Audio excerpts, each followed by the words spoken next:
ಪ್ರೀತಿಯಲ್ಲಿ ಲೂಟಿಯಾಗಬೇಡಿ. ಅದು ನಿಮ್ಮ ತಂದೆ ತಾಯಿಗಳ ಪ್ರೀತಿ ಇರಬಹುದು, ಅಂತಮ್ಮಂದಿರ ಪ್ರೀತಿ ಇರಬಹುದು, ಬಾಯ್ ಫ್ರೆಂಡ್ನ ಪ್ರೀತಿ ಇರಬಹುದು, ಹಸ್ಬೆಂಡ್ನ ಪ್ರೀತಿ ಇರಬಹುದು, ಇಲ್ಲವೇ ನಿಮ್ಮ ಮಕ್ಕಳ ಪ್ರೀತಿ ಇರಬಹುದು.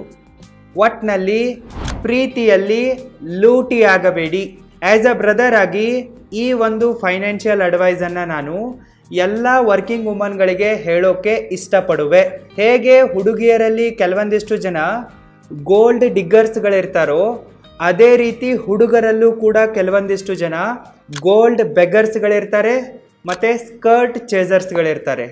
ನೀವೇನಾದರೂ ತುಂಬಾ ಇನ್ನೋಸೆಂಟ್ ಆದರೆ ಇಲ್ಲವೇ ಸ್ವಲ್ಪ ಯಾಮಾರಿದ್ರೆ ಇಂಥವರು ನಿಮ್ಮ ಸೌಂದರ್ಯದ ಜೊತೆಗೆ ನಿಮ್ಮ ಸಂಪತ್ತನ್ನು ಕೂಡ ಲೂಟಿ ಮಾಡ್ತಾರೆ. ಪ್ರೀತಿ ಹೆಸರಲ್ಲಿ ನಿಮ್ಮ ಸೌಂದರ್ಯ ಮತ್ತು ಸಂಪತ್ತನ್ನು ಲೂಟಿ ಮಾಡಿಬಿಟ್ಟು ನಡು ನೀರಲ್ಲಿ ನಿಮ್ಮನ್ನು ಕೈ ಬಿಟ್ಬಿಡ್ತಾರೆ. ಅದಕ್ಕಾಗಿ ನೀವು ತುಂಬಾ ಹುಷಾರಾಗಿರಬೇಕು. ಜೊತೆಗೆ ಮೆಂಟಲಿ, ಎಮೋಷ್ನಲಿ, ಫಿಸಿಕಲಿ ಮತ್ತು ಫೈನಾನ್ಷಿಯಲಿ ಸ್ಟ್ರಾಂಗ್ ಆಗಬೇಕು, ಸ್ಟೇಬಲ್ ಆಗಬೇಕು, ಸೇಫ್ ಆಗಿರಬೇಕು ಮತ್ತು ಇಂಡಿಪೆಂಡೆಂಟ್ ಆಗಬೇಕು. ಅದಕ್ಕಾಗಿ ಈ 7 ಫೈನಾನ್ಷಿಯಲ್ ಟಿಪ್ಸ್ಗಳನ್ನು ತಪ್ಪದೇ ಫಾಲೋ ಮಾಡಿ. Tip number 1, don't quit your education or job. ನೀವು ಯಾವುದೇ ಕಾರಣಕ್ಕೂ ನಿಮ್ಮ ಎಜುಕೇಷನನ್ನು ಅರ್ಧಕ್ಕೆ ನಿಲ್ಲಿಸಬಾರ್ದು. ನೀವು ಕಾಲೇಜಲ್ಲಿ ಓದ್ತಾ ಇರ್ತೀರಾ, ಮನೆಯವ್ರು ಏನು ಮಾಡ್ತಾರಪ್ಪ ಅಂತಂದರೆ ಚೆನ್ನಾಗಿರೋ ಗಂಡು ಬಂತು, ಗಂಡು ಸಿಗ್ತಾ ಇದ್ದಾನೆ ಅಂತ ಹೇಳಿಬಿಟ್ಟು ಅರ್ಧಕ್ಕೆ ನಿಮ್ಮ ಓದನ್ನು ನಿಲ್ಲಿಸ್ಬಿಟ್ಟು ನಿಮ್ಮನ್ನು ಮದುವೆ ಮಾಡಿ ಕಳಿಸ್ಬಿಡ್ತಾರೆ. ಈ ರೀತಿ ಆಗೋಕ್ಕೆ ನೀವು ಅವಕಾಶ ಕೊಡಬಾರ್ದು. ವೇಟ್ ಮಾಡ್ತಾನಲ್ಲ ಒಂದು 6 ತಿಂಗಳು, 1 ವರ್ಷ, ಅಷ್ಟರಲ್ಲೇನು ಜಗತ್ತು ಮುಳುಗೋಗೋದಿದೆನಾ? ಮದುವೆಗೆ ಮುಂಚೆನೂ ಕೂಡ ನೀವು ನಿಮ್ಮ ಎಜುಕೇಷನನ್ನು ಅರ್ಧಕ್ಕೆ ನಿಲ್ಲಿಸಬಾರ್ದು.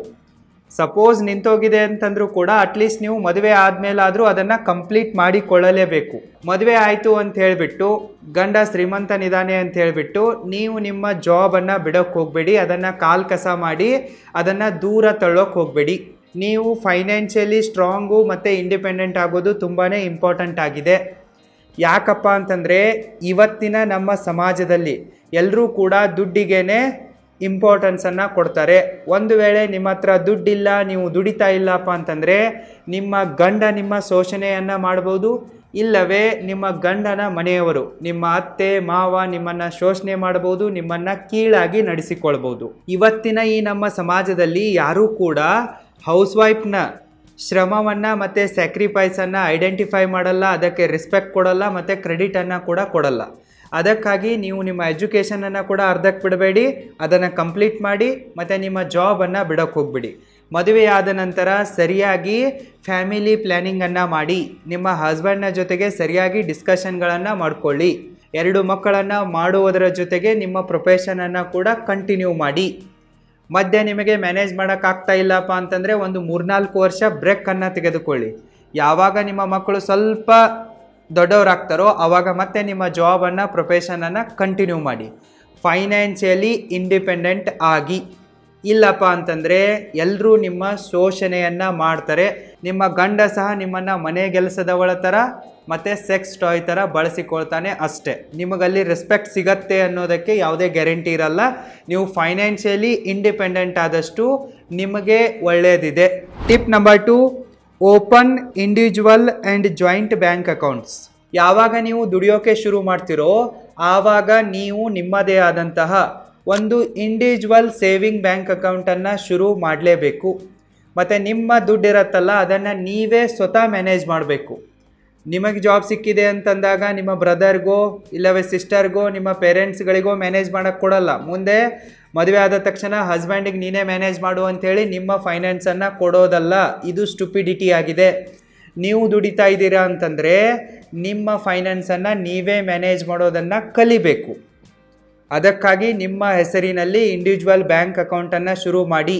ನಿಮ್ಮ ಸ್ಯಾಲ್ರಿ ಅಕೌಂಟ್ನಿಂದ ನಿಮ್ಮ ಸೇವಿಂಗ್ ಅಕೌಂಟಿಗೆ ದುಡ್ಡನ್ನು ಟ್ರಾನ್ಸ್ಫರ್ ಮಾಡಿ.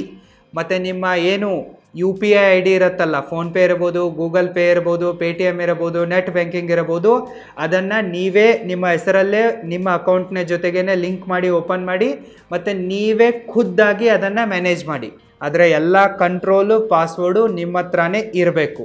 ಒಂದು ವೇಳೆ ನಿಮ್ಮ ಗಂಡ ಏನಾದರೂ ಇಷ್ಟಪಟ್ಟರೆ ನೀವು ಅವನೊಂದಿಗೆ ಜಾಯಿಂಟ್ ಸೇವಿಂಗ್ ಅಕೌಂಟ್ಗಳನ್ನು ಕೂಡ ಓಪನ್ ಮಾಡಬಹುದು. ಯಾಕಪ್ಪ ಅಂತಂದರೆ ಮನೆಯನ್ನು ನಡೆಸೋದು, ಮಕ್ಕಳನ್ನು ಮಾಡೋದು, ಮಕ್ಕಳನ್ನು ಬೆಳೆಸೋದು ಇದು ಇಬ್ಬರ ಜವಾಬ್ದಾರಿಯಾಗಿದೆ. ಸೊ ನಿಮ್ಮ ಹಸ್ಬೆಂಡು ಸಿಕ್ಕಾಪಟ್ಟೆ ದುಡಿತಾ ಇದ್ದಾರೆ, ಕೋಟ್ಯಾಂತರ ಇನ್ಕಮ್ ಇದೆ ಅಂತಂದರೆ ನೀವು ತಲೆ ಕೆಡಿಸಿಕೊಳ್ಳುವ ಅವಶ್ಯಕತೆ ಇಲ್ಲ. ಬಟ್ ನಿಮ್ಮ ಥರ ನಿಮ್ಮ ಹಸ್ಬೆಂಡ್ ಕೂಡ ಜಾಬ್ ಮಾಡ್ತಾ ಇದ್ದಾರೆ ಅಂತಂದರೆ ಆವಾಗ ನೀವಿಬ್ಬರೂ ಸೇರಿಬಿಟ್ಟು ಜಾಯಿಂಟ್ ಅಕೌಂಟನ್ನು ಓಪನ್ ಮಾಡಿ. ನೀವು ಜಾಯಿಂಟಲ್ಲಿ ನಿಮ್ಮ ಹಣವನ್ನು ಸೇವಿಂಗ್ ಕೂಡ ಮಾಡ್ಬೋದು, ಮತ್ತು ನೀವು ಜಾಯಿಂಟಲ್ಲಿ ಎಕ್ಸ್ಪೆನ್ಸಸ್ಗಳನ್ನು ಕೂಡ ಮ್ಯಾನೇಜ್ ಮಾಡ್ಬೋದು.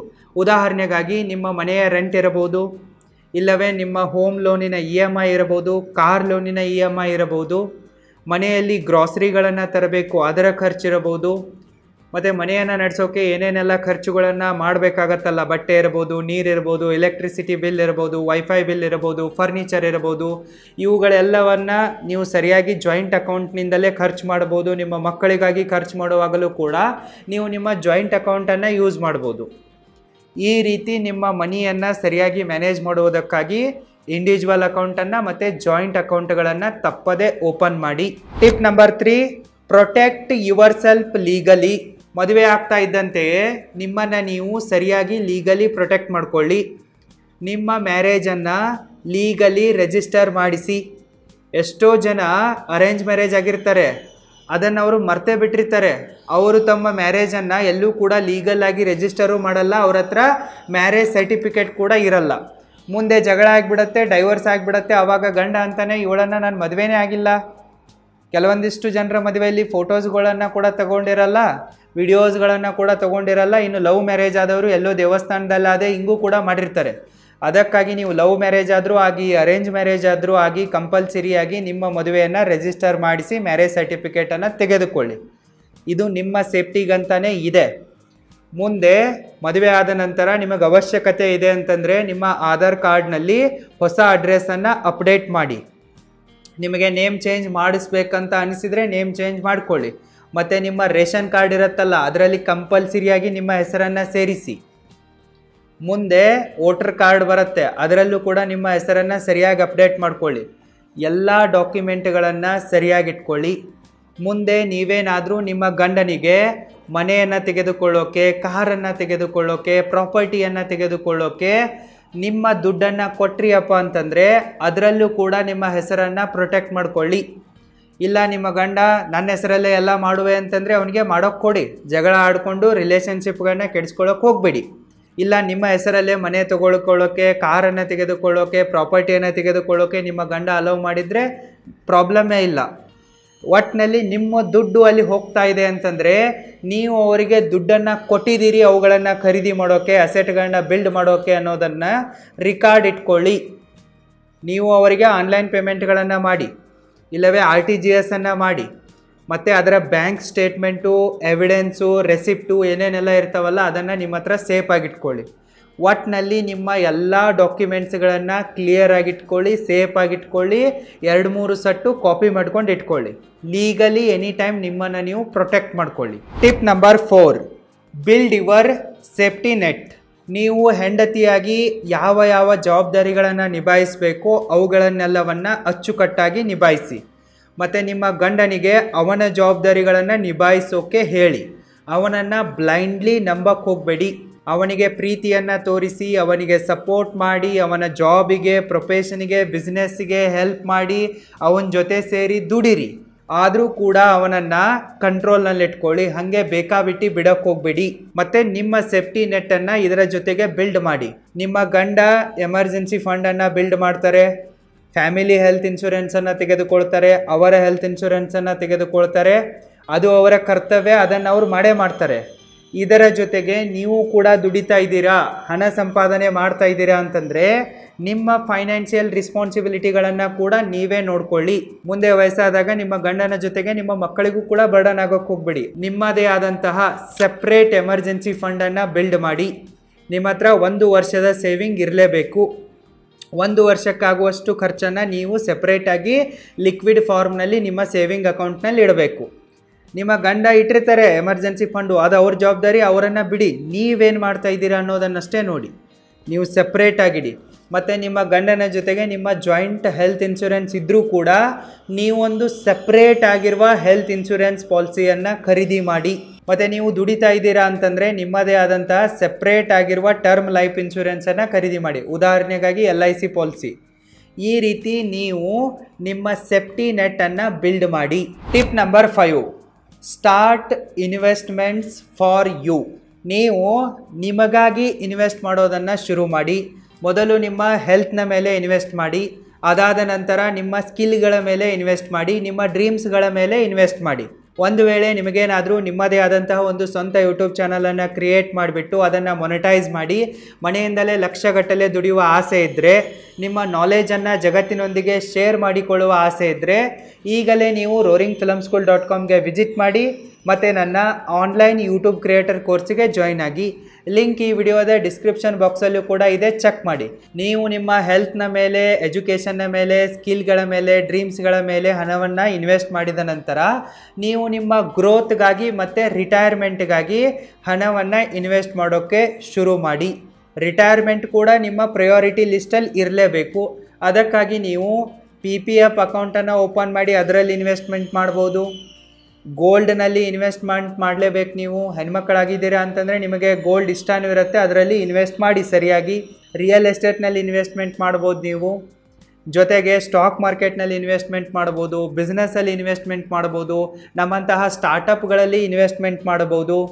ಈ ರೀತಿ ನಿಮಗಾಗಿ, ನಿಮ್ಮ ಸೇಫ್ಟಿಗಾಗಿ, ನಿಮ್ಮ ರಿಟೈರ್ಮೆಂಟ್ಗಾಗಿ, ನಿಮ್ಮ ಡ್ರೀಮ್ಸ್ಗಳಿಗಾಗಿ ಹಣವನ್ನು ಸರಿಯಾಗಿ ಇನ್ವೆಸ್ಟ್ಮೆಂಟ್ ಮಾಡಿ.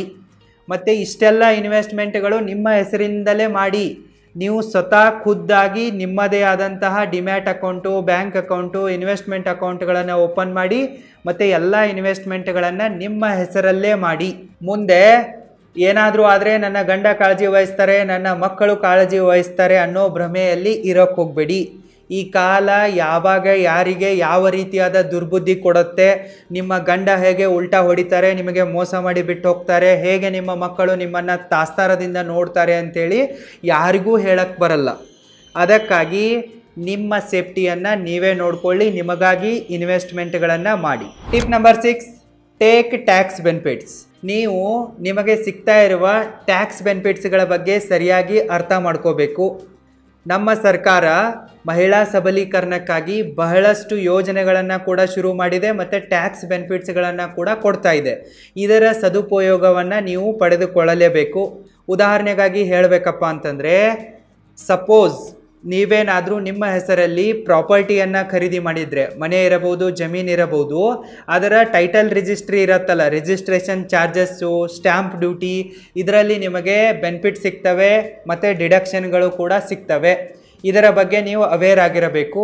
ಮತ್ತು ಯಾವಾಗ ನಿಮ್ಮ ಗಂಡ ಪ್ರಾಪರ್ಟಿಯನ್ನು ಖರೀದಿ ಮಾಡೋಕ್ಕೆ ಟ್ರೈ ಮಾಡ್ತಾ ಇರ್ತಾರಲ್ಲ, ಆವಾಗ ನೀವು ಅವರಿಗೆ ಇದರ ಬಗ್ಗೆ ಹೇಳಬೇಕು ಮತ್ತು ನಿಮ್ಮ ಹೆಸರಲ್ಲೇ ಮನೆಯನ್ನು, ಜಮೀನನ್ನು ಖರೀದಿ ಮಾಡೋಕ್ಕೆ ಸಜೆಷನನ್ನು ಕೊಡಬೇಕು. ಸೊ ಗಂಡ ಏನು ಮಾಡ್ತಾ ಇರ್ತಾನಪ್ಪ ಅಂತಂದರೆ, ಹೆಂಡತಿಯನ್ನು ಸಾಧ್ಯವಾದಷ್ಟು ತನ್ನ ಮೇಲೇ ಡಿಪೆಂಡೆಂಟ್ ಮಾಡಿಕೊಳ್ಳೋಕ್ಕೆ ಟ್ರೈ ಮಾಡ್ತಾ ಇರ್ತಾನೆ. ಅಂದರೆ ನಿಮ್ಮನ್ನು ಎಜುಕೇಷನ್ ಬಿಡಿಸೋದು, ನಿಮ್ಮ ಜಾಬನ್ನು ಬಿಡಿಸೋದು, ನಿಮಗೆ ಎಲ್ಲಿಂದಲೂ ಕೂಡ ಇನ್ಕಮ್ ಬರಬಾರ್ದು ಆ ರೀತಿ ನೋಡ್ಕೊಳ್ಳೋದು. ಈ ರೀತಿ ಮಾಡಿಬಿಟ್ಟು ನಿಮ್ಮನ್ನು ಅವನ ಕಂಟ್ರೋಲ್ನಲ್ಲಿ ಇಟ್ಕೊಳ್ಳೋಕ್ಕೆ ಟ್ರೈ ಮಾಡ್ತಾ ಇರ್ತಾನೆ. ಬಹಳಷ್ಟು ಜನರಿಗೆ ಈ ದುರ್ಬುದ್ಧಿ ಇರುತ್ತೆ. ಗಂಡ್ಮಕ್ಳು ಇರ್ತಾರಲ್ಲ, ತಮಗಿಂತಲೂ ಜಾಸ್ತಿ ಓದಿರುವ, ಜಾಸ್ತಿ ಸಕ್ಸಸ್ಫುಲ್ ಆಗಿರುವ, ಜಾಸ್ತಿ ದುಡ್ಡನ್ನು ಮಾಡುವ ಹೆಣ್ಮಕ್ಕಳನ್ನು ಸೈಲೆಂಟಾಗಿ ಹೇಟ್ ಮಾಡ್ತಾರೆ. ಯಾಕಪ್ಪ ಅಂತಂದರೆ ಅವರನ್ನು ಮೇಂಟೈನ್ ಮಾಡೋದು, ಕಂಟ್ರೋಲ್ ಮಾಡೋದು ಇವರಿಂದ ಆಗಲ್ಲ. ಅದಕ್ಕಾಗಿ ಗಂಡ್ಮಕ್ಕಳು ಏನು ಮಾಡ್ತಾರಪ್ಪ ಅಂತಂದರೆ, ಮದುವೆ ಆಗುವಾಗಲೇ ತನಗಿಂತಲೂ ಕಮ್ಮಿ ಕಲ್ತಿರುವ, ಕಡಿಮೆ ವಯಸ್ಸಿನ ಹುಡುಗಿಯನ್ನು, ಕಡಿಮೆ ಸಂಪಾದಿಸುವ ಹುಡುಗಿಯನ್ನು ಮದುವೆ ಆಗ್ತಾರೆ ಮತ್ತು ಅವಳ ಮೇಲೆ ತಮ್ಮ ಕಂಟ್ರೋಲನ್ನು, ಡಾಮಿನೆನ್ಸನ್ನು ಪ್ರಯೋಗ ಮಾಡ್ತಾರೆ. ಸೊ ಅದಕ್ಕಾಗಿ ನೀವೇನು ಮಾಡಬೇಕಪ್ಪ ಅಂತಂದರೆ, ಇದಕ್ಕೆ ಅವಕಾಶ ಕೊಡಬಾರ್ದು. ನೀವು ನಿಮ್ಮ ತಲೆಯನ್ನು ಉಪಯೋಗಿಸಿಕೊಂಡ್ಬಿಟ್ಟು ನಿಮ್ಮ ಗಂಡನ ಡಾಮಿನೆನ್ಸನ್ನು ನ್ಯೂಟ್ರಲ್ ಮಾಡಬೇಕು. ಈ ರೀತಿ ಪ್ರಾಪರ್ಟಿ ಖರೀದಿಸುವಾಗಲೂ ನಿಮಗೆ ಬೆನಿಫಿಟ್ಸ್ಗಳು ಸಿಗ್ತವೆ. ಅದಾದ ನಂತರ ನೀವು ಹೆಲ್ತ್ ಇನ್ಶೂರೆನ್ಸ್ಗಳನ್ನು, ಲೈಫ್ ಇನ್ಶೂರೆನ್ಸ್ಗಳನ್ನು ಖರೀದಿ ಮಾಡಿದ್ರಪ್ಪ ಅಂತಂದರೆ ಅದರ ಪ್ರೀಮಿಯಂ ಕಟ್ತಾ ಇರ್ತೀರಲ್ಲ, ಅದರ ಮೇಲೂ ಕೂಡ ನೀವು ಟ್ಯಾಕ್ಸ್ ಡಿಡಕ್ಷನ್ಸ್ಗಳನ್ನು ಕ್ಲೇಮ್ ಮಾಡಿ ದುಡ್ಡನ್ನು ಉಳಿಸ್ಬೋದು. ನೀವು ದುಡಿತಾ ಇದ್ದೀರಾ ಅಂತಂದರೆ ಫಾಲ್ತು ಜಾಸ್ತಿ ಟ್ಯಾಕ್ಸ್ ಕಟ್ಟಿ ಏನೂ ಪ್ರಯೋಜನವಿಲ್ಲ. ಹಲ್ಕಟ್ ರಾಜಕಾರಣಿಗಳು ಅದನ್ನು ಮಿಸ್ಯೂಸ್ ಮಾಡಿಕೊಳ್ತಾರೆ, ಬಿಟ್ಟಿ ಭಾಗ್ಯಗಳನ್ನು ಕೊಡ್ತಾರೆ. ನೀವು ದುಡಿಯೋರು ಪುಕ್ಸಟ್ಟೆ ಸಾಯ್ತೀರಾ. ಅದಕ್ಕಾಗಿ ನೀವು ಟ್ಯಾಕ್ಸ್ ಬೆನಿಫಿಟ್ಸ್ಗಳನ್ನು ಸರಿಯಾಗಿ ಬಳಸಿಕೊಳ್ಬೇಕು. ಹೆಲ್ತ್ ಇನ್ಶೂರೆನ್ಸ್ನ ಪ್ರೀಮಿಯಮ್ಗಳಲ್ಲಿ ನೀವು ಟ್ಯಾಕ್ಸ್ ಬೆನಿಫಿಟ್ಸನ್ನು ಕ್ಲೇಮ್ ಮಾಡಬೇಕು. ಅದಾದ ನಂತರ ನೀವು ಹೋಮ್ ಲೋನ್ ಮಾಡಿದರೆ ಅದರ ಪ್ರಿನ್ಸಿಪಲ್ ಅಮೌಂಟ್ ಇರಬಹುದು ಮತ್ತು ಇಂಟ್ರೆಸ್ಟ್ ಇರಬಹುದು, ಎರಡರಲ್ಲೂ ಕೂಡ ನಿಮಗೆ ಟ್ಯಾಕ್ಸ್ ಬೆನಿಫಿಟ್ಸ್ಗಳು ಸಿಗ್ತವೆ. ಈ ರೀತಿ ಬಹಳಷ್ಟು ಟ್ಯಾಕ್ಸ್ ಬೆನಿಫಿಟ್ಸ್ಗಳು ಮಹಿಳೆಯರಿಗೆ ಸಿಗ್ತವೆ. ಇದರ ಬಗ್ಗೆ ನೀವು ಇನ್ನಷ್ಟು ತಿಳಿದುಕೊಳ್ಳಬೇಕಂತಂದರೆ ನೀವು ನನ್ನ ಚಾನಲ್ನ ಪ್ಲೇಲಿಸ್ಟಿಗೆ ಹೋಗಿ ಅಲ್ಲಿ 100 ಡೇಸ್ ಲೈಫ್ ಚೇಂಜಿಂಗ್ ಕೋರ್ಸ್ ಅಂತೇಳಿ ಒಂದು ಪ್ಲೇಲಿಸ್ಟ್ ಇರುತ್ತೆ, ಅದನ್ನು ಸರಿಯಾಗಿ ನೋಡಿ, ನಿಮಗೆಲ್ಲ ಅರ್ಥ ಆಗುತ್ತೆ. ಒಟ್ಟಿನಲ್ಲಿ ಎಲ್ಲ ಥರದ ಟ್ಯಾಕ್ಸ್ ಬೆನಿಫಿಟ್ಸ್ಗಳನ್ನು ಪಡೆದುಕೊಳ್ಳಿ. Tip number 7, beware of financial moments of your husband and kids. ನೀವು ನಿಮ್ಮ ಗಂಡನ ಮತ್ತು ಮಕ್ಕಳ ಫೈನಾನ್ಷಿಯಲ್ ಮೂಮೆಂಟ್ಸ್ಗಳ ಮೇಲೆ ಗಮನವನ್ನು ಹರಿಸಬೇಕು. ನೀವು ನಿಮ್ಮ ಗಂಡನಿಗೆ ಎಲ್ಲವನ್ನ ಕೇಳಬೇಕು ಅಂತಿಲ್ಲ. ನಿಮ್ಮ ಗಂಡ ಏನನ್ನ ಮಾಡ್ತಾ ಇದ್ದಾನೆ, ತನ್ನ ದುಡ್ಡಿನಿಂದ ಏನೇನೆಲ್ಲವನ್ನ ಮಾಡ್ತಾ ಇದ್ದಾನೆ, ಖರೀದಿಸ್ತಾ ಇದ್ದಾನೆ, ಎಲ್ಲಿ ಖರ್ಚು ಮಾಡ್ತಾ ಇದ್ದಾನೆ, ನಿಮ್ಮ ದುಡ್ಡನ್ನು ಎಲ್ಲಿ ಖರ್ಚು ಮಾಡ್ತಾ ಇದ್ದಾನೆ, ಇವೆಲ್ಲದರ ಮೇಲೆ ನಿಮ್ಮ ಗಮನ ಇರಲೇಬೇಕು. ಮನೆಯ ಯಜಮಾನಿಯಾಗಿ ಇದು ನಿಮ್ಮ ಕರ್ತವ್ಯವಾಗಿದೆ, ಇದನ್ನು ನೀವು ಸರಿಯಾಗಿ ನಿಭಾಯಿಸಬೇಕು. ಕೆಲವೊಂದಿಷ್ಟು ಗಂಡಸರು ಏನು ಮಾಡ್ತಾರಪ್ಪ ಅಂತಂದರೆ, ಹೆಂಡತಿ ದುಡಿತಾ ಇದ್ದಾಳಲ್ಲ, ಸೊ ಅವಳು ದುಡಿತಾ ಇದ್ದಾಳೆ ಅಂತಂದರೆ ಅವಳ ಕೈಯಿಂದಲೇ ಎಲ್ಲ ಖರ್ಚುಗಳನ್ನು ಮಾಡಿಸೋಣ. ಮನೆ ಬಾಡಿಗೆ ಕಟ್ಟೋದಿರಬಹುದು, ರೇಷನ್ ತರೋದಿರಬಹುದು, ಮಕ್ಕಳ ಎಜುಕೇಷನ್ ಇರಬಹುದು, ಲೋನ್ಗಳಿರಬಹುದು, ಎಲ್ಲವನ್ನ ಕೂಡ ಅವ್ರೇನು ಮಾಡ್ತಾರೆ, ಹೆಂಡತಿ ದುಡ್ಡಿನಿಂದಲೇ ಖರ್ಚು ಮಾಡಿಸ್ತಾರೆ ಮತ್ತು ತಮ್ಮ ದುಡ್ಡನ್ನು ಸೇಫಾಗಿ ಇಟ್ಕೊತಾರೆ. ಈ ರೀತಿ ಹೆಂಡತಿಯ ದುಡ್ಡನ್ನೆಲ್ಲ ಖರ್ಚು ಮಾಡಿಬಿಟ್ಟು ಅವಳ ಅಕೌಂಟನ್ನು ಖಾಲಿ ಮಾಡಿಬಿಟ್ಟು ಅವಳನ್ನು ಬರಿಗೈ ಫಕೀರ ಮಾಡಿಬಿಟ್ಟು ಅವಳ ಮೇಲೆ ದಬ್ಬಾಳಿಕೆಯನ್ನು ಮಾಡೋಕ್ಕೆ ಶುರು ಮಾಡ್ತಾರೆ, ಶೋಷಣೆಯನ್ನು ಮಾಡೋಕ್ಕೆ ಶುರು ಮಾಡ್ತಾರೆ. ನೀವೇನಾದರೂ ಅಪೋಸ್ ಮಾಡಿದ್ರಪ್ಪ ಅಂತಂದರೆ ನಿಮಗೆ ಡೈವರ್ಸ್ ಕೊಡ್ತಾರೆ, ಇಲ್ಲಪ್ಪ ಅಂತಂದರೆ ನಿಮ್ಮನ್ನು ನಡು ನೀರಲ್ಲಿ ಕೈ ಬಿಡ್ತಾರೆ, ಹೊಡಿ ಮಾಡ್ತಾರೆ. ಅದಕ್ಕಾಗಿ ನೀವು ನಿಮ್ಮ ಗಂಡನಿಗೆ ನಿಮ್ಮ ಶೋಷಣೆಯನ್ನು ಮಾಡುವ ಅವಕಾಶವನ್ನು ಕೊಡಬಾರ್ದು. ನೀವು ದುಡಿತಾ ಇದ್ದೀರಾ ಅಂತಂದರೆ ಫೈನ್, ಅದರಲ್ಲಿ ತಪ್ಪೇನಿದೆ? ಸೊ ನೀವು ಗಂಡನನ್ನು ಸಾಕಬೇಕು, ಮಕ್ಕಳನ್ನು ಸಾಕಬೇಕು ಅಂತೇನು ರೂಲ್ಸ್ ಇಲ್ಲ. ನೀವು ಅವನಿಗೆ ಸಪೋರ್ಟ್ ಮಾಡೋದಿದೆ. ಯಾವಾಗ ಅವನ ಸಂಬಳ ಬರೋಕ್ಕೆ ಲೇಟ್ ಆಗುತ್ತೋ, ಇಲ್ಲ ಅವನ ಜಾಬ್ ಲಾಸ್ ಆಗುತ್ತೋ, ಬಿಸ್ನೆಸ್ಸಲ್ಲಿ ಲಾಸ್ ಆಗುತ್ತೋ, ಆವಾಗ ನೀವು ನಿಮ್ಮ ಸೇವಿಂಗ್ನಿಂದ ನಿಮ್ಮ ಎಲ್ಲ ಮನೆಯ ಖರ್ಚು ವೆಚ್ಚಗಳನ್ನು ನೋಡ್ಕೊಳ್ಳಿ, ಲೋನ್ ಪೇ ಅಪ್ ಮಾಡಿ, ಮಕ್ಕಳ ಎಜುಕೇಷನ್ ನೋಡ್ಕೊಳ್ಳಿ, ಮಕ್ಕಳ ಮದುವೆಯನ್ನು ಮಾಡಿ. ಅದನ್ನು ಬಿಟ್ಟು ನಿಮ್ಮ ಗಂಡ ನೆಟ್ಟಿಗೆ ಇರುವಾಗ, ಆತ ಸರಿಯಾಗಿ ದುಡಿತಾ ಇರುವಾಗ, ಅವನಿಗೂ ಸಂಬಳ ಬರ್ತಾ ಇರುವಾಗ, ಬಿಸ್ನೆಸ್ ಇನ್ಕಮ್ ಬರ್ತಾ ಇರುವಾಗ ನೀವು ಎಮೋಷ್ನಲ್ ಫೂಲ್ ಆಗಬಾರ್ದು, ಪ್ರೀತಿಯಲ್ಲಿ ಕುರುಡಿ ಆಗಬಾರ್ದು. ಪ್ರೀತಿಯಲ್ಲಿ ಕುರುಡಿ ಆದ್ರಪ್ಪ ಅಂತಂದರೆ ಗಂಡಸರು ಏನು ಮಾಡ್ತಾರಪ್ಪ ಅಂತಂದರೆ ನಿಮ್ಮ ಕಡೆಯಿಂದಲೇ ಎಲ್ಲ ಖರ್ಚು ವೆಚ್ಚಗಳನ್ನು ಮಾಡಿಸ್ತಾರೆ, ನಿಮ್ಮನ್ನು ಬರಿಗೈ ಫಕೀರ ಮಾಡ್ತಾರೆ, ತಮ್ಮ ದುಡ್ಡನ್ನು ಸೇಫ್ಟಿಯಾಗಿ ಸ್ಟಾಕ್ ಮಾಡ್ಕೊಂಡ್ಬಿಟ್ಟು ನಿಮ್ಮ ಮೇಲೆ ಅಧಿಕಾರ ಚಲಾಯಿಸ್ತಾರೆ. ಈ ರೀತಿ ನೀವು ಲೂಟಿ ಆಗಬಾರ್ದು, ಪ್ರೀತಿಯಲ್ಲಿ ಕುರುಡಿಯಾಗಿ ಮೋಸ ಹೋಗಬಾರ್ದು. ಇನ್ನು ಯಾವಾಗ ನಿಮಗೆ ವಯಸ್ಸಾಗಿರುತ್ತಲ್ಲ, ಆವಾಗ ನಿಮ್ಮ ಮಕ್ಕಳು ಕೂಡ ಇದೇ ರೀತಿಯಾದ ಮೋಸಗಳನ್ನು ಮಾಡೋ ಚಾನ್ಸಸ್ ಇರುತ್ತೆ. ಅವರು ನಿಮ್ಮನ್ನು ನೈಸ್ ಮಾಡಿಬಿಟ್ಟು ಪುಸಲಾಯಿಸ್ಬಿಟ್ಟು ನಿಮ್ಮ ಇಡೀ ಜೀವನ ಎಲ್ಲ ದುಡಿದಿರುವ ಸೇವಿಂಗನ್ನೆಲ್ಲ ಖರ್ಚು ಮಾಡಿಬಿಡ್ತಾರೆ. ಅದಾದ ನಂತರ ವಾಪಸ್ ನಿಮಗೆ ಕೊಡೋ ಚಾನ್ಸಸ್ ಇರಲ್ಲ. ಹೆಂಡತಿ ಜೊತೆಗೆ ಮಾಯ ಆಗಿಬಿಡ್ತಾರೆ. ಮುಂದೆ ನಿಮಗೇನಾದರೂ ಹೆಲ್ತ್ ಇಶ್ಯೂಸ್ಗಳಾದರೆ, ಸಡನ್ನಾಗಿ ಏನಾದರೂ ಎಮರ್ಜೆನ್ಸಿ ಬಂದರೆ, ನಿಮಗೇನಾದರೂ ಖರ್ಚು ಮಾಡಬೇಕಪ್ಪ ಅಂತಂದರೆ ನೀವು ಮತ್ತೆ ನಿಮ್ಮ ಮಕ್ಕಳ ಹತ್ರ ಭಿಕ್ಷೆ ಬೇಡಬೇಕಾಗತ್ತೆ, ಗಂಡನ ಹತ್ರ ಭಿಕ್ಷೆ ಬೇಡಬೇಕಾಗತ್ತೆ. ಸೊ ಈ ರೀತಿ ನಿಮ್ಮ ಪಾಡಾಗಬಾರ್ದು, ನಾಯಿ ಪಾಡಾಗಬಾರ್ದು. ಅದಕ್ಕಾಗಿ ನೀವು ಸರಿಯಾಗಿ ನಿಮ್ಮ ಗಂಡನ ಫೈನಾನ್ಷಿಯಲ್ ಮೂಮೆಂಟ್ಸ್ಗಳ ಮೇಲೆ ಮತ್ತು ಮಕ್ಕಳ ಫೈನಾನ್ಷಿಯಲ್ ಮೂಮೆಂಟ್ಸ್ಗಳ ಮೇಲೆ ಒಂದು ಕಣ್ಣಿಟ್ಟಿರಬೇಕು.